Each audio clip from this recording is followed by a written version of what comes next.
Hello everyone, উত্তরার ভিতরে চলে আসলাম আর কি। এটা আসলে একটা উত্তরার একটা সাইড বলা যায় আর কি।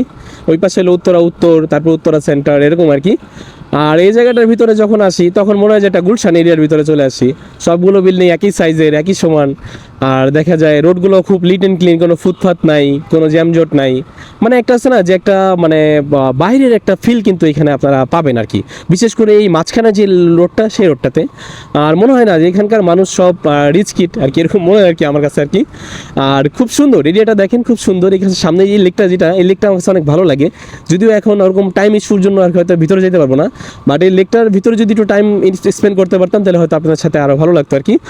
একদম লিট অ্যান্ড ক্লিন। আর ইয়ামাহা এফজেডএস ভার্সন 2 নিয়ে আর কি রাইড করতেছি খুব স্মুথভাবে আর কি। মানে রোডটাও যেমন খুব স্মুথ লেভেল, আমার বাইকটাও মনে হচ্ছে খুব স্মুথ আর লেভেল আর কি। গিয়ার শিফটিংয়ে খুব ইজি লাগতেছে। বাট টাইম ইস্যু নিয়ে অনেক প্যারা খাচ্ছি, মিটার নিয়ে মাঝে মাঝে আর কি গিয়ার শিফটিংয়ে প্যারা খাচ্ছি।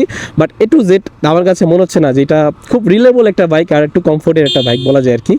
আচ্ছা, আমি একটু যদি এখানে যদি কোনো সাইডে গ্লাস দিয়ে রাখতো তাহলে হয়তো আশেপাশে দেখি হয়তো বাইক চালাতে আরও খুব সুবিধা হতো আর কি। তো এই আর কি, এরিয়াটা আপনাদের কাছে কেমন লাগে অবশ্যই কমেন্টে জানাবেন।